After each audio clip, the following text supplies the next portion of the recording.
This episode was a little bit different than our normal. We took all of the questions you guys have asked us and we answered them. Raw, we let it all hang out. We did not hold back. Business, personal, you name it, we talked about it. And Britt even had to find one thing that she liked about me. That's got to be worth watching on its own. Enjoy the show. Here we go. Welcome to Ace Rodney Talks for the Superstars. Tonight. Looks like you are up for the very first question. I'm shaking in my boots. I know. This is we had to give away control. I think that's probably what we're struggling with. Yes. Anyway, let's do it.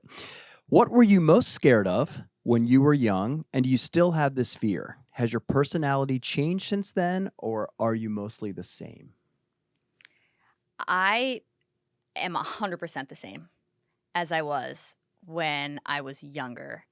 I mean, I hope I've evolved, but I don't think my personality changes. And if I had to answer this, to this day, it is still leaving potential on the table and not maximizing just my life and what I can do. And I don't want this to sound cocky, and it's gonna sound cocky, but it's not the intention, and I'll explain Well, it. you have a podcast, so you can be cocky. Yeah, you know? well, here, so I felt like even when I was young, I was born to do something extraordinary, and I don't mean extraordinary in the way of fame or success. It was like I knew that I was going, or I could help a lot of people, and it was like I was given every opportunity from my parents. I was just in this position where I was like, I can do something extraordinary and I need to. Like I feel I've told you this before, like continually indebted to my parents. Like because they gave me so much, and like I have to be able to do so much with this life. And I still really feel that pressure today, and I still feel like there's just so much I haven't done and so much potential I haven't lived up to, and that really scares me. Like I do not want to leave this earth without knowing I did everything I could. And was resourceful and just did it all, the best I could do it. And right now I feel like I've done so little and I've just scratching the surface. I'm like, how am I going to get from there to where I know I should be? And I think about that every day, and it's still like just this constant. It's a thought that literally does not go away in my mind. What's the earliest that you remember that, right? When you're little, you don't necessarily, I mean, you said that's been around for a long time, but when you're little, there's only so many things that you've identified that you can do. Can you remember something when you were little, or how that manifested into it, whether it was a sport or at school or helping a friend, or can you remember how far back can you go and Really and how young. that manifested? I mean, I would just say like even from soccer, it was just like I should be on the World Cup team. Like, like that thought was so and I never was. Right. And that's like part of the fear. Am I never going to get there? I don't know. I just feel like, and I'm not a particularly religious person, but it's like feel like this calling to be like a vehicle for something great, but it's like to help other people. I've always told you, like, there is nothing more rewarding than feeling like you're helping people. But on a much larger scale than I would even know how to get there. But I feel like that's where I should be and need to be, and was given the opportunity to be there. It's a little bit hard for me to articulate. Does that make sense? It does. I think one of the questions, if there's a danger in that, it would be, how do you ever get there, or will you ever actually arrive at anything that feels like peace? It's a battle. That's a battle. And I don't have it figured out. Well, and there's time. I mean, Yeah. who knows? There's lots of time, but I think that hamster wheel thing. When you start talking about that, it could have a hamster wheel effect and that's okay. Like, I mean, as long as you can rest at least somewhat comfortably in that space, or you love it, right? If it's energizing, then who cares if you ever get there, and if you're always striving to help people. I think Alicia Wilson, one of our guests, had that type of mantra where she was energized by that, and it would never feel like work.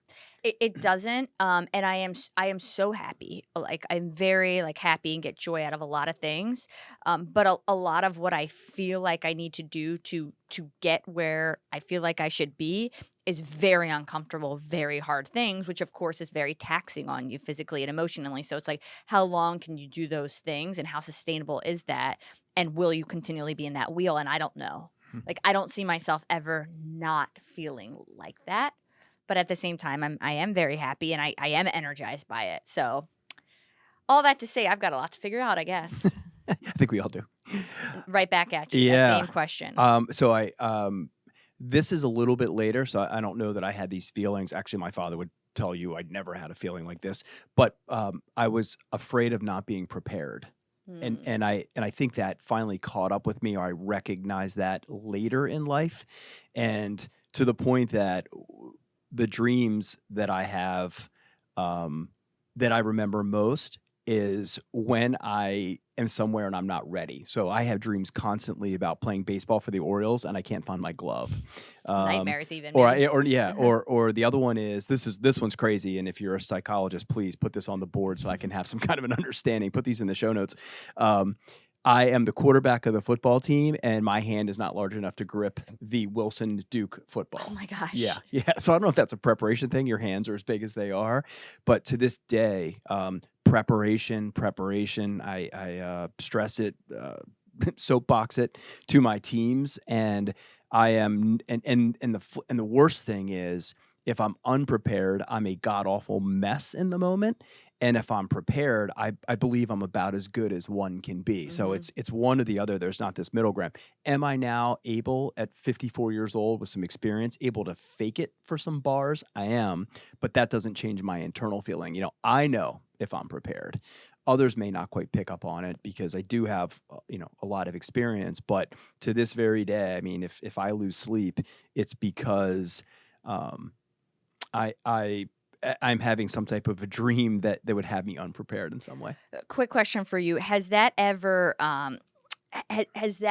kept you from quick action, or quick? Because sometimes you've got to make risky decisions, or you've got to get in there and just do it. We always talk about like not being paralyzed by the decisions. Sometimes it's quick action. You've got to get that business going, whatever it is. And you're not always fully prepared, and you won't be a lot of times. Has that ever hindered your ability for quick action? It's a great question. No, because I actually separate them. When I'm talking about preparation, they're normally for events that are more staged or structured or scheduled, whether that is a proposal, a presentation, a speech, a panel, or something where I am expected to deliver. I'm expected to deliver, and maybe I'm having a psychology moment on my own. Maybe it's for instances where I have to deliver for other people, as related to starting the automation division or any number of other decisions I've made. No, it wasn't like I had to wait for that moment or till I felt like I was prepared. More for things that would have structure or some type of delivery wrapped around them.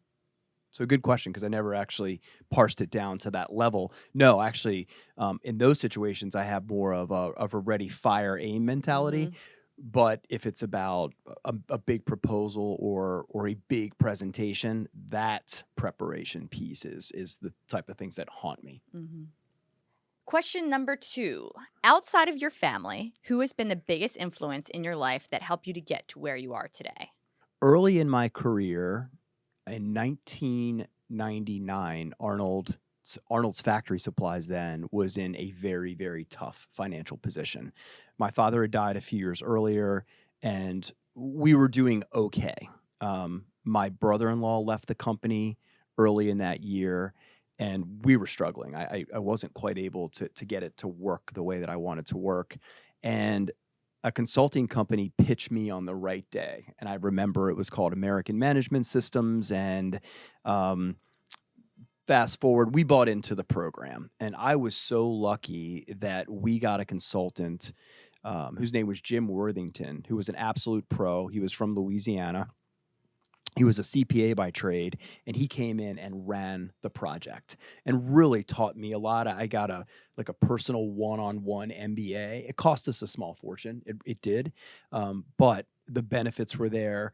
There's any number of things to this very day that are still part of our company that we took out of that 1999 engagement. And it gave me enough confidence, wherewithal to be able to start to talk the talk and walk the walk. And why that was important was in talent acquisition. It was shortly thereafter that I hired a guy named Steve Anders, who was a CPA by trade and really a turnaround specialist. I didn't know it. He hadn't really figured it out. He came on board. Then I hired my first VP of ops, a guy named John Rixum. So it was that momentum that allowed me to start to say things that resonated with people, because I was only selling a vision. I mean, we were in a shithole on Hanover Street, so I wasn't able to. It was purely about selling the vision because there wasn't much to see when you looked around in those days. So that's number one. And number two was our attorney when I was younger.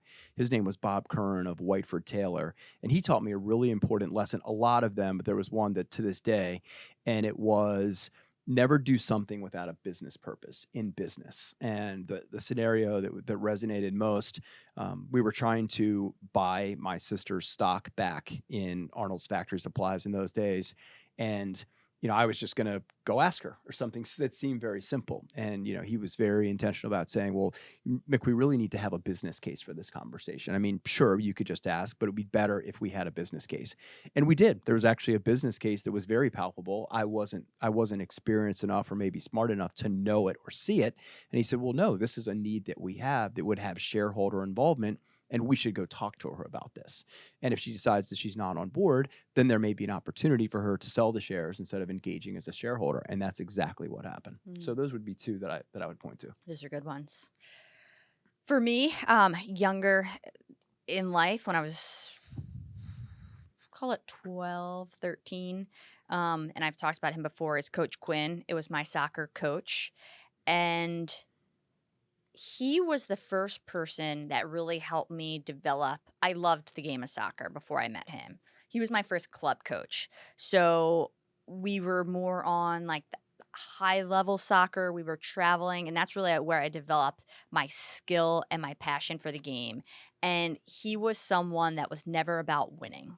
He was all about creativity in the game, finding the love for it, doing the things that bring you joy, like the little flicks, the little trick shots, the things that just like were fun. And he was never like, I'm going to put the best 11 girls in the field and we're just going to win 10-0. He was like, I'm going to make sure every girl in this field finds their strengths and gets better with their weaknesses and just finds like that love for the game. And if it weren't for him, I'm not sure I would have been able to develop my soccer career the way it actually unfolded. And because of what I was able to do in the game of soccer, so much of that translated to business and where I am today, and all of those skill sets and experiences, and me working with so many different people on the field, coaches, diversity, it just really helped me evolve as a human. And all of those skill sets have translated into business. And I really believe he had so much to do with setting that foundation up. So that's number one. And number two is actually you. And that's not surprising. We've talked about this before too. But in a lot of ways, you have changed everything. So business, I've told you this before, like you definitely helped me to think a lot bigger than I ever would have. And that allowed me to think outside of these, a smaller lane. And I've done so much more in business because of it. But way beyond just the business side, I think I just like on the love and personal connection, like I had never experienced that. I never thought I was going to get married. We have a child now. Like none of that would have happened, I don't believe, if I hadn't met you. And I don't know. I'm not a real believer in like you have one soulmate, but I still don't know if we hadn't met, if I would be married or have kids. Like I tend to think I wouldn't. Right. So I think as a human, when you get married and you become a wife and when you become a mother, you really evolve as a human. And I feel way more well-rounded than I ever have in my life from just like all of those experiences.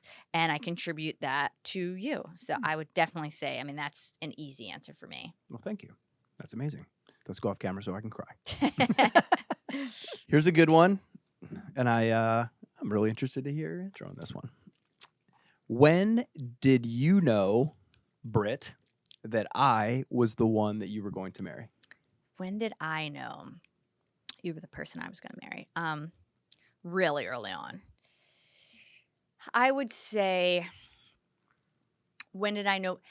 I can say I knew right away, but I knew right away that we were very aligned. I knew that we were going to be in a relationship, but married's a whole different story.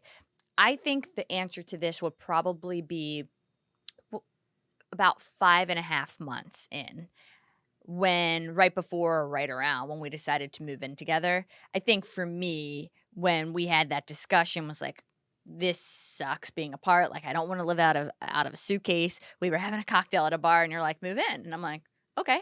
And then the next day we moved in together. Right. Like, it was that. And I think at that moment I knew that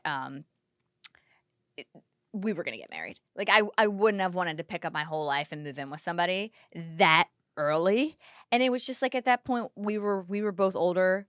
I knew myself, you knew yourself, and it was not even a conversation. Like, that's typically a bigger conversation. Okay, we're gonna move in together. I mean, I had never lived with anyone before, at least in a relationship, and so I just think that moment was like, yeah, this is happening, and I'm excited about it, and like, this isn't even a discussion. And that's how I felt like the rest of our relationship. It's like, yeah, we're gonna move in together, and yeah, we're gonna get married, and I know it, you know it, and it's great. And it's not that, like, those decisions weren't hard. Yeah. So I think in that moment, that was probably like our first big decision, and how easy it was and how early it was. I knew then.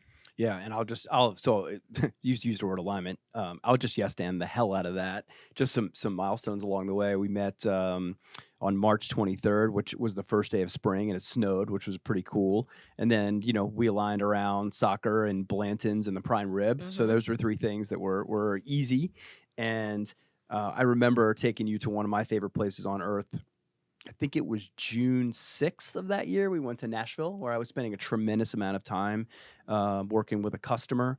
And it was actually, and I'm not a date guy, but these I remember, it was actually after we went and watched the Ravens play Buffalo on September 9th. But I mean, that's pretty, like 2.5 months into our relationship, 3, we were Yeah. already going on, like, traveling together, which Right. is early when you first meet somebody. Yeah, but I think you're right, though, as experience and at our ages. And I think there was one thing I remember too. I was also okay as it relates to the marriage word, the marriage word.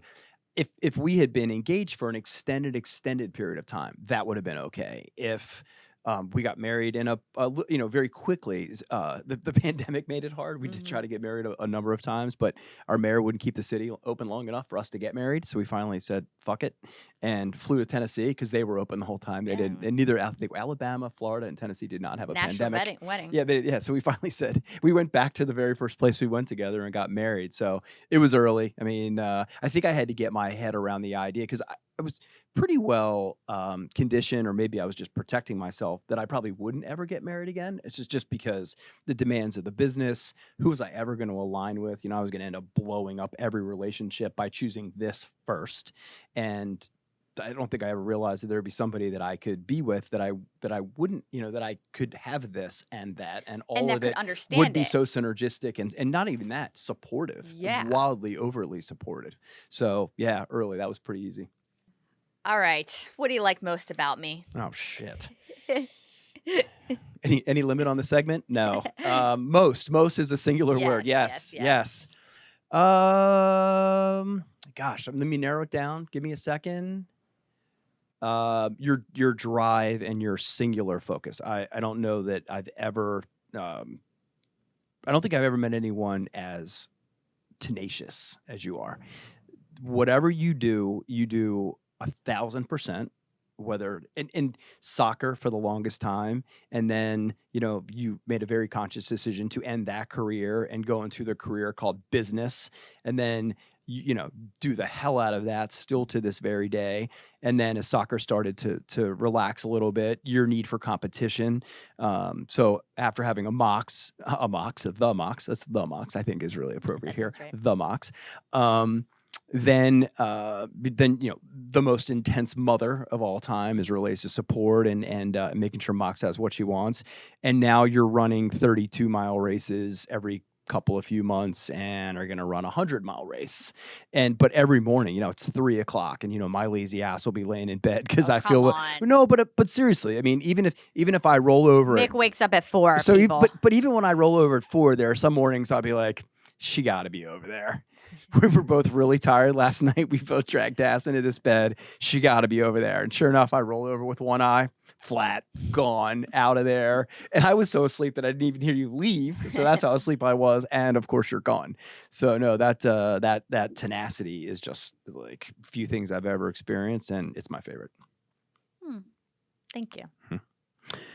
Well, what do you like most about me? That's a weird question. That is to a ask, really isn't weird it? question. Yeah. Thank whoever wrote this one. Thank you, asshole. And I also recommend you sit down with your partner or spouse or girlfriend or boyfriend and do this activity because this is. We could turn this into a home game. Yeah. The Mick Britt uncomfortable question home game, but and you two get to play first. So I'm not just saying this. This is hard to choose because I have like a few things that are up there. But here's what I'm going with, and it's not the only thing, but it's up there. It's definitely up there. So I love. Here's the thing, too. We're both so embarrassed by because this is going to be complimentary nature. We couldn't be more uncomfortable with this. Whoever did this, too. Like, we don't do this. Yeah. We don't do this. This is weird. This, compliment. I know, after you we don't complimented, do I was this like- I was compliment like, shit. "Thank Yeah, you." exactly. So we don't do this. So you, if you know us, then you just absolutely blew our F you. shit out of the water. Yeah, exactly. So now I have to sit here and be like, oh, Jesus Don't Christ, cry. hurry up. Hurry up. I'm so I'll keep it uncomfortable. succinct. So here's my favorite thing about you. I love the two sides, and I don't mean like you have two personalities. You are who you are through and through, but I need someone who is assertive, demanding, hardworking, and you are. And I think anybody that works for you will know like Mick is demanding, and it's because he works harder than everybody here, or at least just as hard. And you ask a lot of people, and you do not back down. And with anybody, it doesn't matter if you're talking to the president or the CEO of the biggest company or anyone. You are who you are, and you have expectations and standards, and you hold that line. And I listen to the way you communicate with people. I've never heard anybody be able to communicate the way you do. You have like just this knack with anybody to be able to connect and communicate. And sometimes it's hard. You have never backed down from the hard conversation, which there's very few people in life who can do that. But you have this way where you can turn that off and you can be home, and you are this like softer teddy bear, like Stop the cameras. no, like They can't know You know, this. like you can get super emotional and like feel things so strongly and get like really emotionally tied to songs or shows or stories. And it's like you've got this whole other side, because if you just had the one side, while I would admire it and respect it and am definitely like drawn to it, I think I'd be missing like that softer side. But you don't see that dual thing, for lack of a better word, in most, especially males.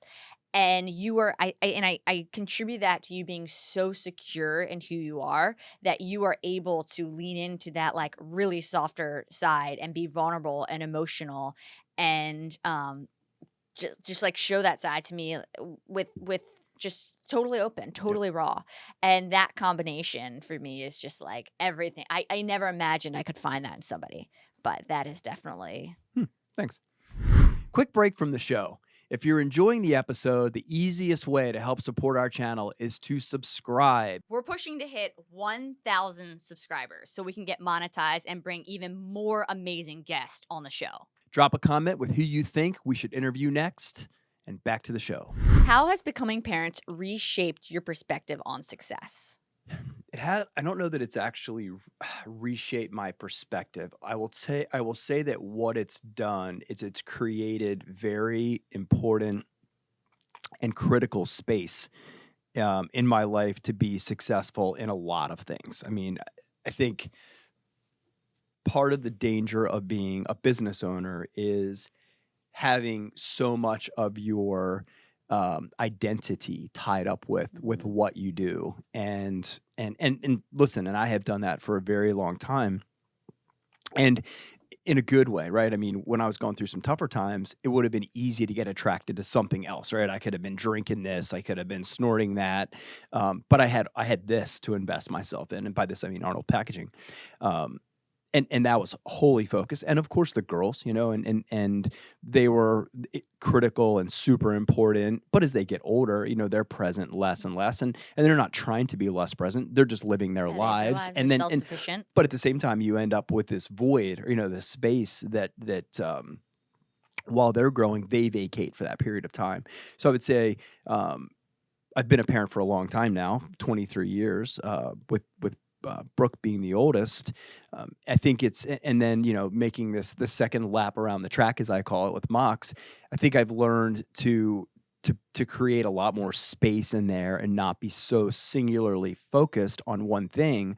But this is the important part, because it wouldn't be sustainable otherwise, while still being, I believe, excellent at the first thing, right? I didn't have to give all of this up, right, in the process to be able to also be good at other things, to be a great parent for a fourth child, and to try to continue daily to be a better parent for Brooke and Grace and Liv. So, and I think if there's anything that it's become a lot more evident with the arrival of Mox, and just part of that too is the recognition about how precious your time is, and how managing your time to be able to get it all done and not have to sacrifice anything is so important, that you have to become a lot better at that. So I'm not sure it hasn't reshaped my perspective, but it's taught me to value a much wider lane of success than I did when I was younger. Yeah, I agree too. I don't think my perspective on success has changed. I don't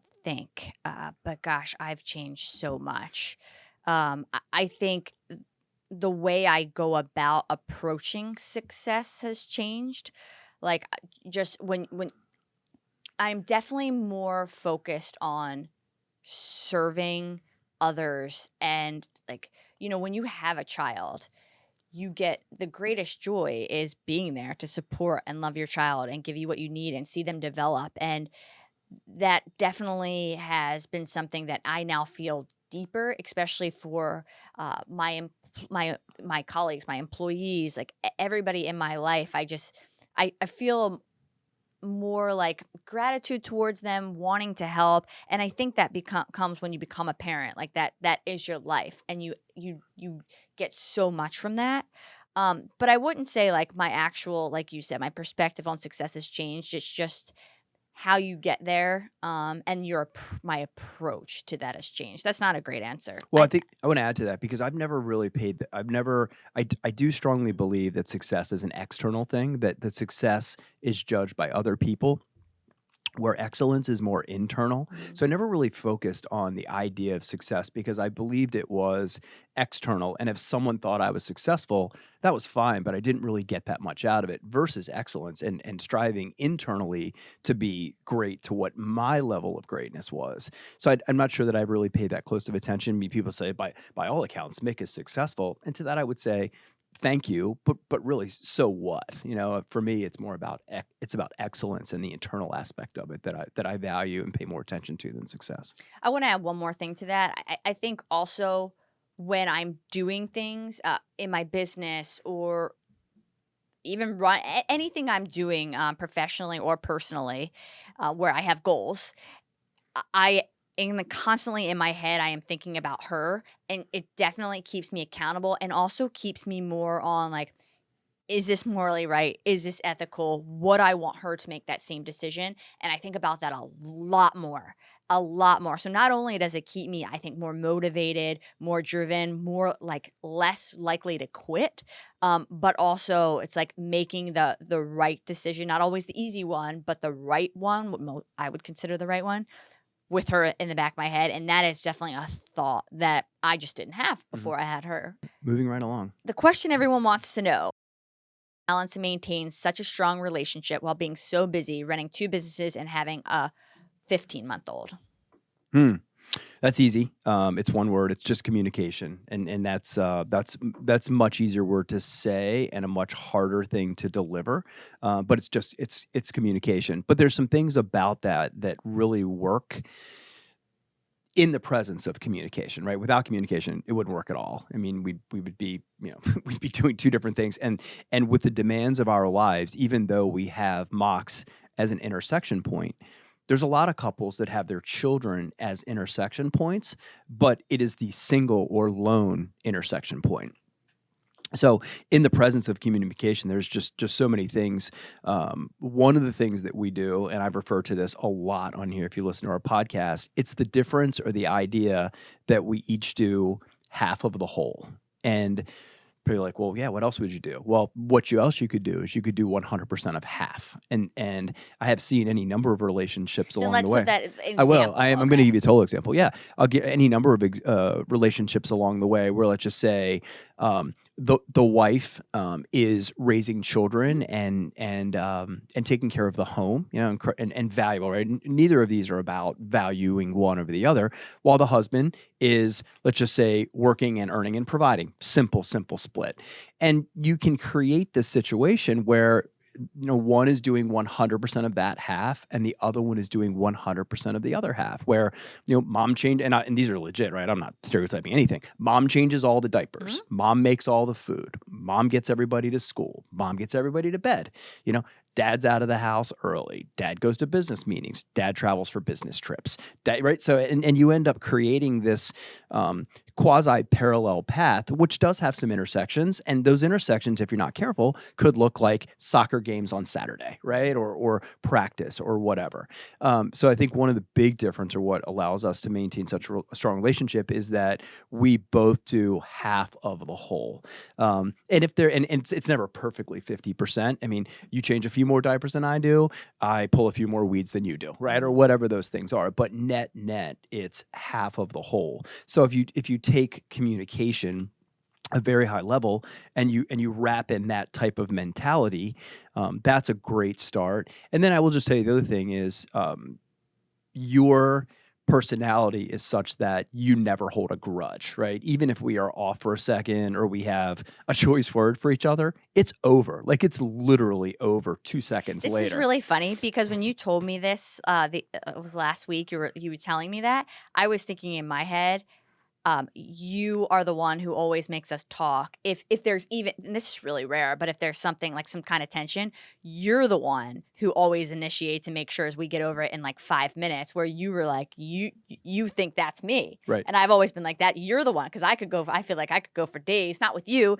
but in the past, like, all right, well, fuck you. We'll talk at some point in the future. We'll talk when you're ready to say you're sorry. And I'm good. I can go for weeks. Yeah. This is turning into a game. Yeah, no. So that's that helps. I mean, there was a great saying I heard earlier. As long as both of you don't want to be divorced at the same time, it'll work. And that's nothing. That's super over the top in this situation. But it is the truth, right? I mean, where we just have a relationship where things are incredibly imperfect anytime you have two mammals in a small space and then throw in a third really demanding mammal named Mox. But anytime we're off for a split second, and usually it has to do with one of us having a different expectation than the other, which usually always relates back to communication. Mm-hmm. So it's all wrapped in that communication word for sure. I want to add two things I couldn't agree more, but I want to add two things. And I was going to say we're a bit lucky, but I don't think that's right, because I think so much of this was intentional when we first met. We were very intentional because you weren't looking for somebody. I wasn't looking for somebody. So, and that helped because there was no like desperation or I need to compromise with who I'm with.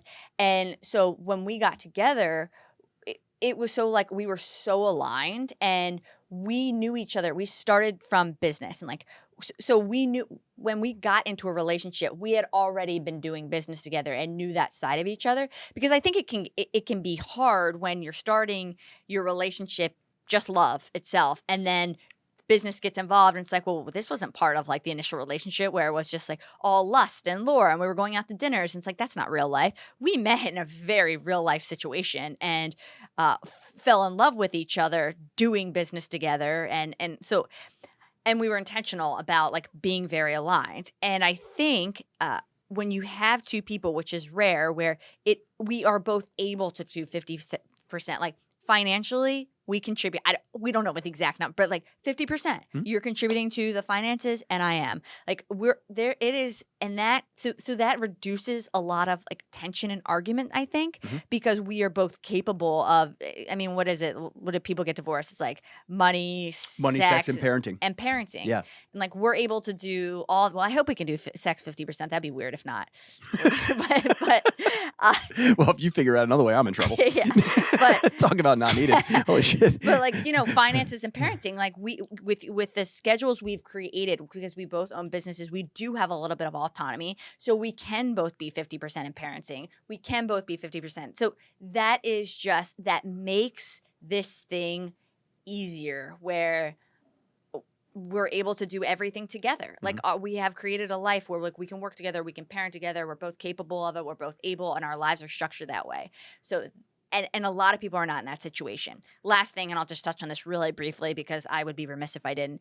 We have a very big support system right near us. True. Like right around us at all times between, well, I don't have family. Yeah, sure. Our family's there to help out and give us a minute when we need it. I think it's the idea that you mentioned intentionality about our relationship. It was, neither of us needed the other. We both wanted the other. Yeah, exactly. And I was thinking about a lot of thoughts I have when we interview guests, but Carter talked about, he's only away from his family for business and they have a unit. And I was thought, yeah, Carter, hell yeah. Like you have a unit, we have a unit. Like we have a really great unit too. That's important to touch on. It's like making those decisions. You are not going off to a business dinner.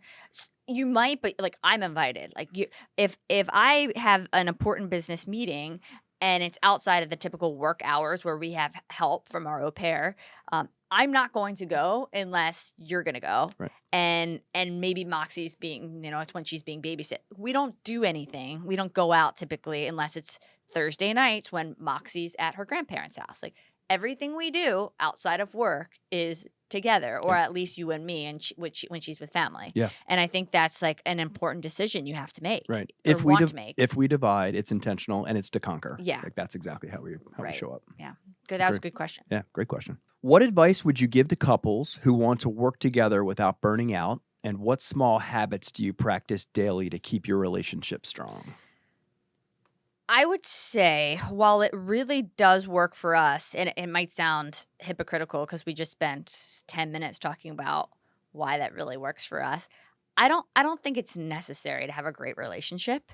And I don't think everybody should work together. I think there are some people that are not meant to work together, because I have heard plenty of couples say they love having very separate careers and very separate lives, and they love not bringing work back into the home. And it's almost like an oasis away from work. Yeah. So I think you have to decide, that that's something that you even truly want. And it sounds like the person asking this question maybe does want that. But I want to be clear. I don't think it's the only way, but it's certainly a way that really does work for us and we love.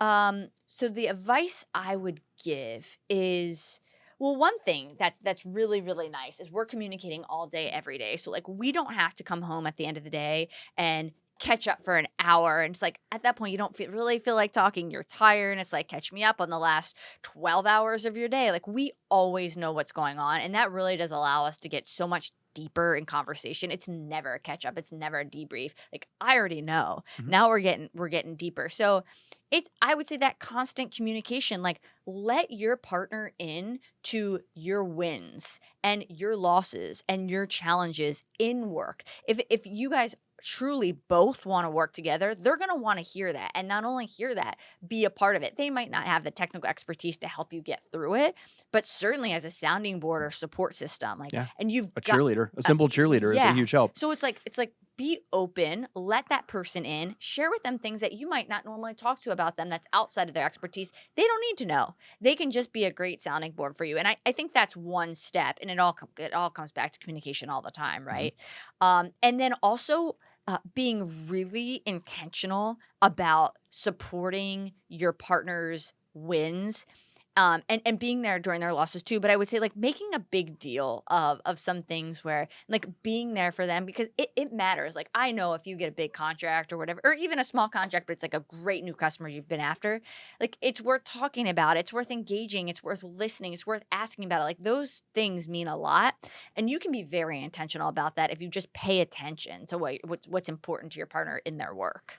Yeah, and I will add to that just a couple of things. One, when you are sharing the wins with your partner, especially if you're early in the relationship, pay attention to how they experience them. I think males, and I can stereotype males because I am one.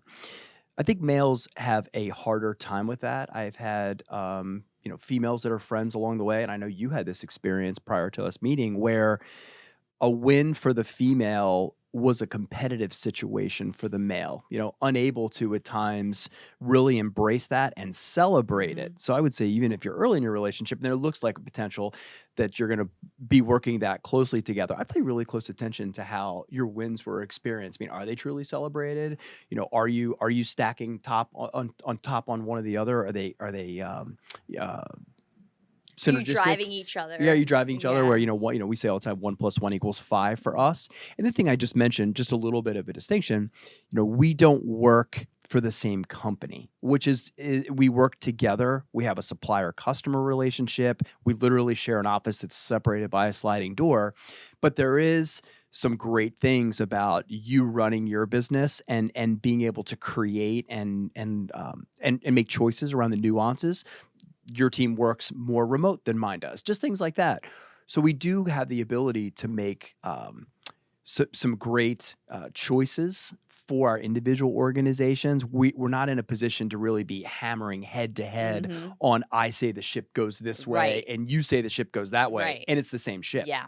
And it does put us in a position to be complementary when you are guiding your ship as the captain, and I can give input, and I might be able to give you some experience about what happened when I took the ship left. It's huge. And suggest maybe it should go right, and you can do the same back for me, and maybe in a different way because your experience is different. But those are a couple of things, and just some distinctions. I mean, if you're truly Smith Company and you're Mr. and Mrs. Smith, that could have a little bit different dynamic look than what we do operating out of a same business and having a ton of synergies, but we do have that autonomy too, which is helpful and a little different than being Smith and Smith of Smith and Company. It's a really good point. Yeah, I mean, people ask us all the time, like, why don't you just start a business together? Well, people think Taylor and Arnold are so much more similar than they are. They're not even the same industry. But the shingles hang together, right? Yeah. That's it. That's as close as they are. I don't want. Maybe eventually one day we would, but like right now we don't want to. Like we really like having our own businesses. It works really well.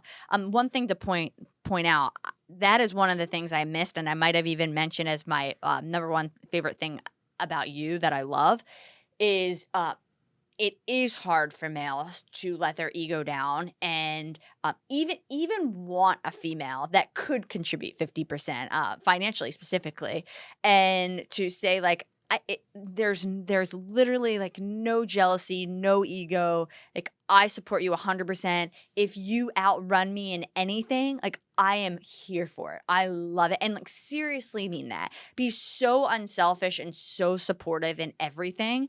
And that's really hard to find in a male. And sorry, males, it just is. Like you guys have egos, and it's just the way society's always been. Like you have been put in this position where you feel like you've got to be like the leader and the head of the household and the breadwinner and all these things. Like that's just reality. Anybody who says it isn't is lying. You know what I'm gonna do? I'm gonna do a Jon Stewart camera 4 moment. Do you know what that is? No. So Jon Stewart would go, "All right, young males, I want you to meet me at camera 4. The word of the day is sugar mama. Learn it. Look for it, embrace it, do whatever you have to do. The word of the day is sugar mama." Thank you. Oh, we've talked about this before. I mean, that's like you just you have allowed for that, which has allowed me to grow into like that space. And I've had relationships before where I didn't even tell him about my wins because he would be so insecure about it, or would feel like it was like, well, I don't want this to be a competition. Like, and then you'd shut down the celebration of your wins on behalf of your and no, truly. It sounds like madness when you articulate it out loud, right? It does, but it's harder to do what you do, I think, than you're giving credit for. So that just comes back to like total security in who you are. It's part of being old. Yes. Camera 4, meet me. No, just kidding. Now we don't need another camera 4 moment. All right, next question. It was gonna be for the ladies about old dudes. No. Oh, No. Hey, I mean, there is something that's worked about that. Sure. Not old. Yeah, no. But a little bit older. It's the fact that females are 16 years older than males in maturity, and there it is. That's exactly how it works. I finally caught up to you. Anywho, all right, here we go. Is it my question or yours? I don't know. I think is it you? Yeah, it's probably Okay. yeah. When it comes to forming new connections in your industry, what are the best ways to go about it, and what have you found to be the most successful? Get out of the office and go find like-minded people, and so there's any number of concurrent circles of like-minded people. So there are people that are interested in business, and it may not be exactly your business, but it's business. That's a great way to make connections in and out of your industry, and you'll recognize that. You don't have to have that many things in common, like business alone, because there's just any number of overlapping challenges and successes and opportunities that will resonate with any number of different audience members. I sell, we talk a lot about when I'm training for sales, there's products and services, and they're emotional and non-emotional. So products and services easy.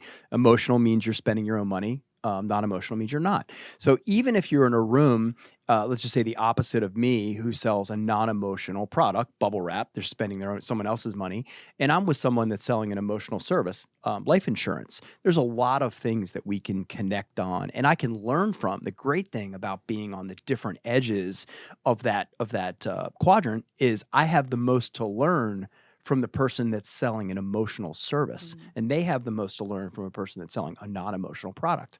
So one way is to get out into rooms of business, and then when you want to start to bear down on subject matter expertise, then I would be looking for industry groups. But the number one thing that's across all of that is you've got to get out and do it in a 3-dimensional way. I do love 2-dimensional world, like podcasts and things like that, as learning platforms, and what a great way to consume information. It's better than radio and audio because I have a hard time focusing on that. I like the camera aspect of it. So those are great, but as it relates to making connections, I strongly believe, even though a little less efficient, it's best done in the 3-dimensional world. I have two. One is pretty standard, I think, but worth mentioning. Warm intros are always better than cold. So if there's people you want to connect with and you know somebody who knows them, reach out to them and get a warm intro. I know if somebody is saying, "Hey, this is my friend John, you guys should meet," I think I'm way more inclined to meet or talk to that person than if somebody just randomly approaches me. So that's like a really easy one, very like tactical. You can just do that right now, actionable item. Number 2 is, I think, being so honest and vulnerable. And I am in this moment right now as we're building the DC business. I'm actually going about asking people for orders that they don't need to place through us. And I'm saying a couple $100 is fine. I've literally been doing that the last 2 days. And just being so honest, like, listen, we have a new business. We have no credit history. We are working towards a certification. We can't get the certification if we don't have proof of sales. And I'm looking to you and our established relationship to help me. Can you please purchase a couple $100 of material and get us going? And I promise you it'll pay off in the long run. And like just being so wide open with people and so honest and raw, I think that is a really good way to elicit, like, people want to help, and especially if they can tell you're just being so honest, no ego up, no front, and especially if you do want something, you're just like asking straight up for what it is. I'm not saying that's a great way to meet people is to immediately ask for them. But I think my point is just being you don't have to be an expert. Like, it's okay to be new, and it's okay to be like, and not only encouraged to just be very open about that. Like, people will help as long as you let them. Mm-hmm. Yeah, I think the word vulnerability is a lot more welcome than it was when I was a lot younger and being closer to older generations where, it was stiff upper lip young man and that whole thing. And yes, if you ask people for help, it's amazing how much they will help you. And straight to the point too. Like, yeah, you don't have to dance around anything. Yeah, like, I'm absolutely. really looking for your help, and here's why. Yeah. And there's nothing about that would have you in a lesser position, right? Or being condescended to as part of that process. Yeah. Not at all. I think humans innately want to help other humans. Yeah. Okay. Next up.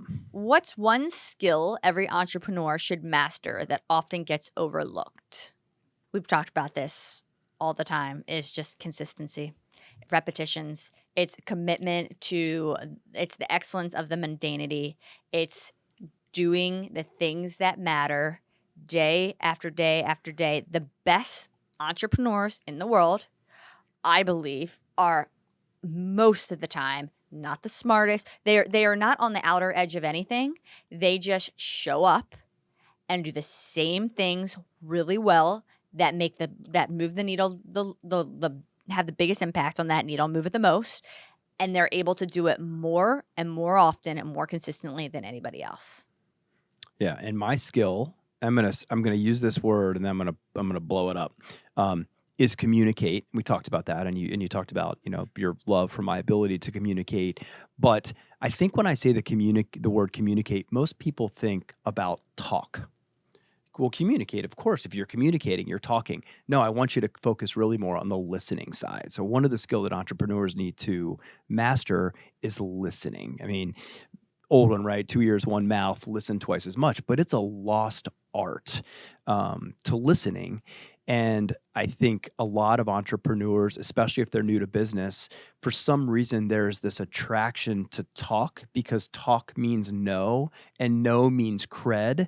And there's that whole continuum of that I think is just a terrible start versus listening.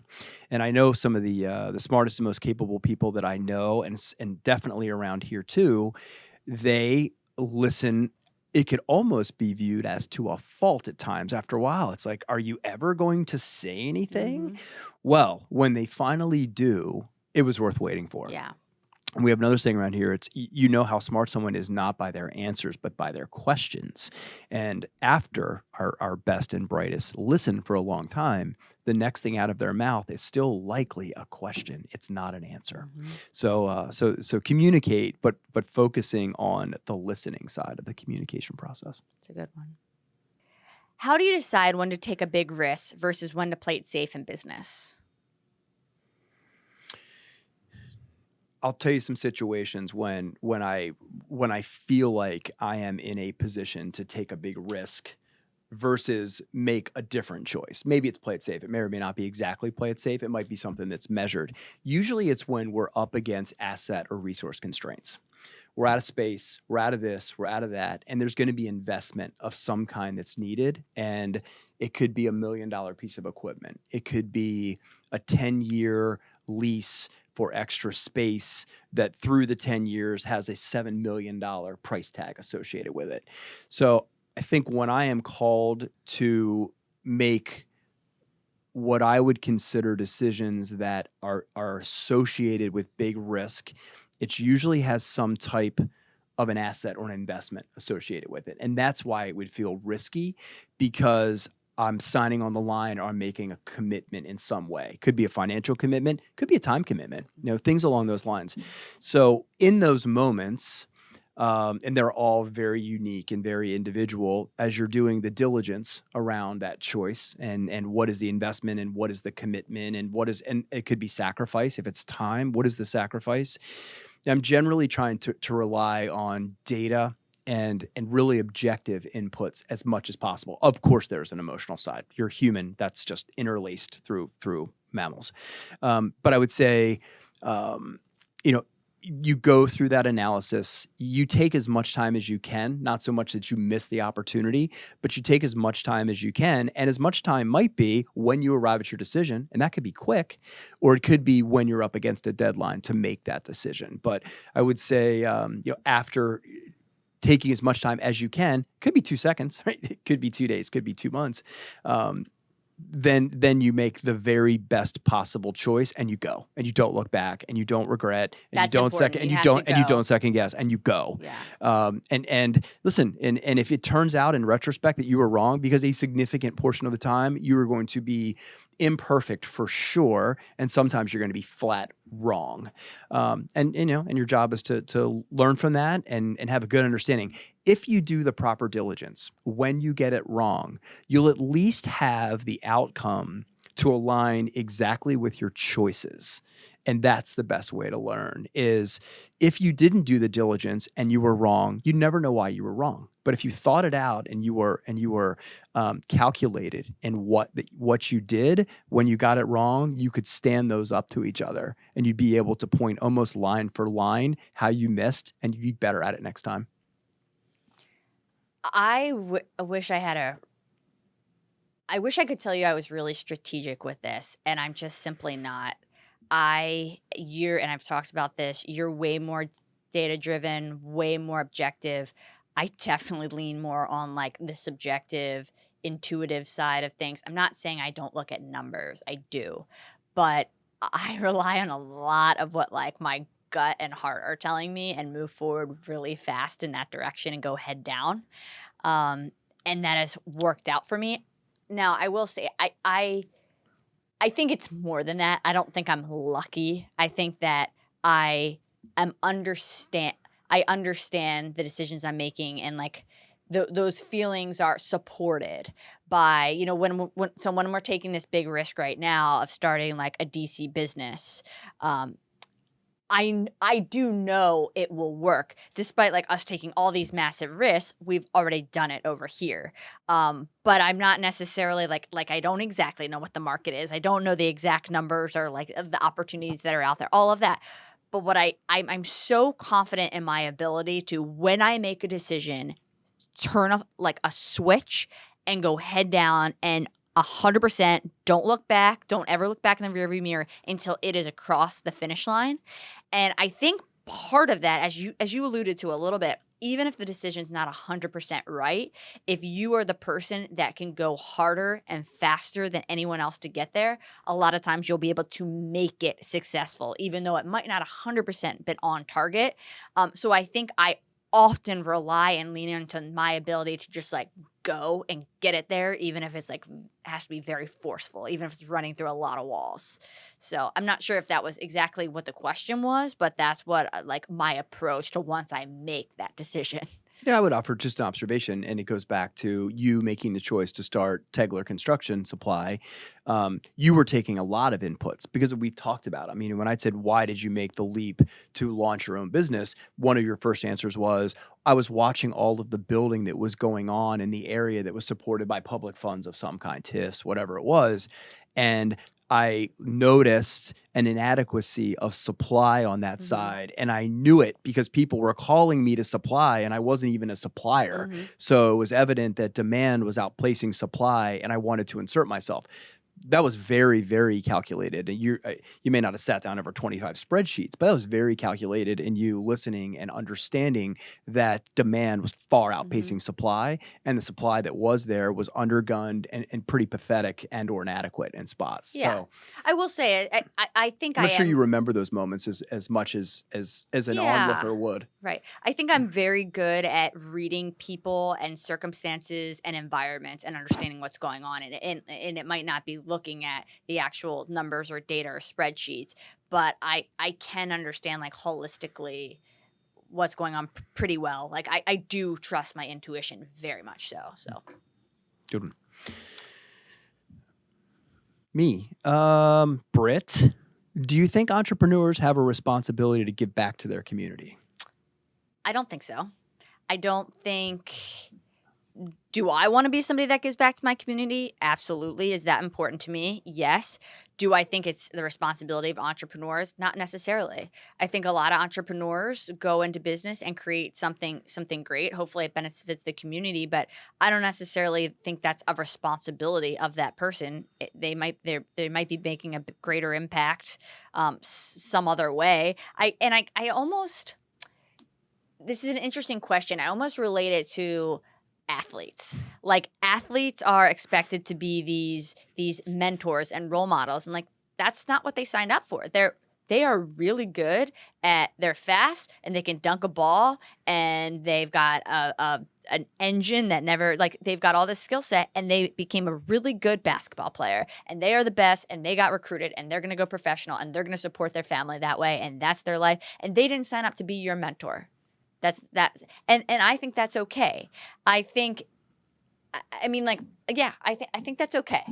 And I think in this situation, it's okay. Like, if giving back to your community is not something that you want to do, it's not what you signed up for. You signed up to sell this product or this service, and you were hopefully clear about that, and that's that.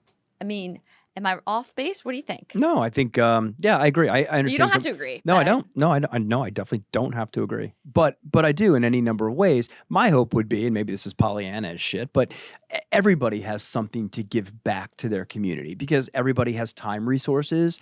Everybody has a skill of some kind. It might be different. It might be more. It might be less. But time alone is such an amazing contribution that I'm not sure that it's relegated exclusively to entrepreneurs. I think to wait around, if you will, and by the way, if we're talking about entrepreneurs because allegedly they're always successful and therefore have extra resources that they should be giving away or giving back is not the truth either. There's many entrepreneurs that don't make it and do get crushed. Most, the vast majority. And they're actually in the community and might even need more help than other community members, depending on how big of a bet they placed or how big of a risk they took. If they got it wrong and they signed the IDOT as we talked about and they're homeless. And that happens. Yeah. That absolutely happens. I also think it's important to define, not to get too in the weeds here, but define community. Community could be like your family. It could be your company. It could be, the city you're in. Like it's important. And I think because all businesses I believe are selling some kind of service or product, if you really build a great business, a byproduct is going to be benefiting a community, right? Sure. In some way. Yeah. With the 85 people that work in it, their children. Right. Right. So I think if you really just focus, because I don't know if I'm necessarily let's call community Baltimore. Like while we have a lot of projects in Baltimore, I don't know if I'm all the time thinking about let's give back to Baltimore. But if we do a really good job, I'm hiring people in Baltimore, we're serving projects in Baltimore, like it's a byproduct. It just comes if you just focus on doing a great job in your business. No, that said, we do happen to be entrepreneurs that do that, and I would say if you want advice on if you want to do that and you're an entrepreneur, how can you be successful at it despite having limited time resources to give in certain spots and you're running a business? I would say to pick something that you're very closely aligned with. It's got to be in the lane of your business.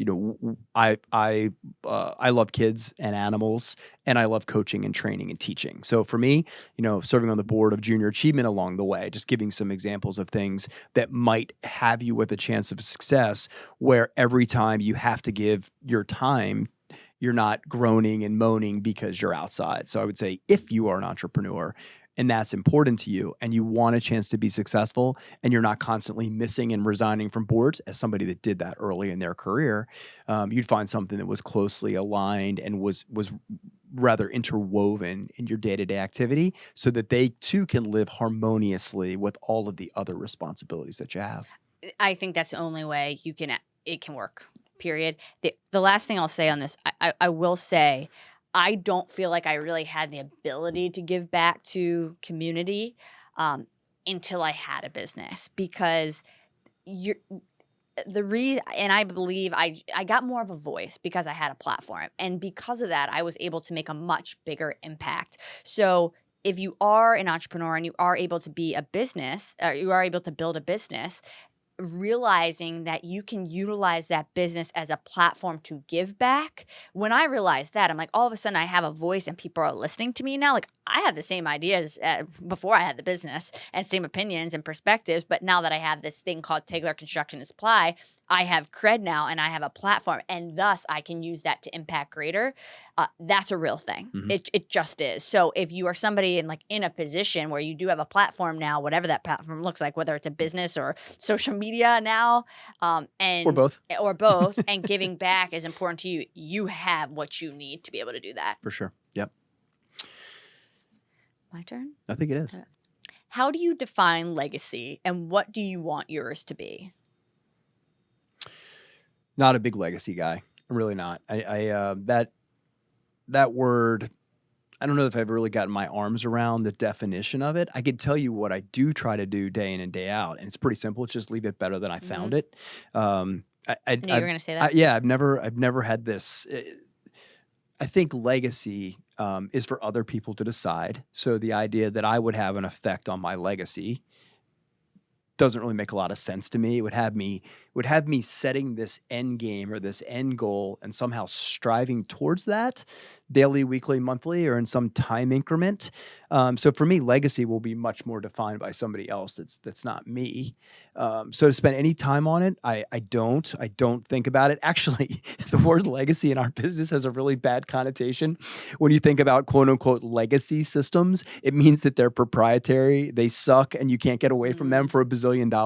So I've the word legacy, probably just because I grew up in that space. If something was legacy, it normally meant you were handcuffed by it, and it was limiting your ability to be agile. So that's one thing that resonates with me for legacy. But I don't do that. I mean, I tend to live very much in the exact now. I mean, there's the now and then there's the exact now, and I think I tend to live really much in the exact now. So if you're doing that, or if that's how you're wired like I am, then I would just attempt to leave it better than I found it every single situation, like the room that I walked into, and then growing out from there, the business, the interaction, the relationship, the whatever it is, I would just attempt to leave it better than I found it.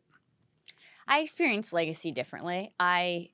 Legacy is important to me, I think. I haven't thought much about it, but I do want to leave a legacy, and I think that is important. When I think about what legacy means to me, a lot of the roles I find myself in, I think, are a little bit of a trailblazer, just in being a female and doing some of this stuff, like, in being in construction and leading a construction company in the most male-dominated industry in the world. And I stopped talking about that because honestly, I started getting sick of it. It's like, it doesn't matter. But I think what it does is it exposes a lot of females to just different opportunities, opens their eyes. And if I can create a life where, especially now that Moxie's here and the older girls, that they're seeing me do so many things, like even run 100 miles. It's like, wow, a mom and like a business owner can potentially do, even if I don't do it, that I signed up for. It's just like having the courage to do things a little bit differently that maybe somebody could have never imagined was even possible for their lives, and that inspires them to be able to try. And when I'm gone, if people can think of me and like the life I lived to derive the inspiration or courage, I think is the better word, to be able to do things that they didn't necessarily wasn't like right in their path or thought was possible, then I think that's the legacy I would want to live. It has nothing to do with like my last name or the actual business. It's more of like just a bigger vision and mission, I think. Yep. And we'll never know either way. We won't. Yeah, I will. I'll be up there in heaven looking down. That's right. Yeah, not me. Anyway, next. Religion, next episode. This week we're delving into religion and politics in one. That was fun. That was awesome. Thank you so much for listening to this episode. We had so much fun with it. There will be another question and answer episode, so please hit us up with all the questions you have. We'll wrap them all into another episode coming soon. Yeah, and that was really fun. So thanks for being here for the whole thing. And please remember, keep us going. One simple request: subscribe. That's actually 3 requests, but I know you can handle it. Stop now, hit that button, and we'll look forward to seeing you soon. We really, really do appreciate it. Thank you.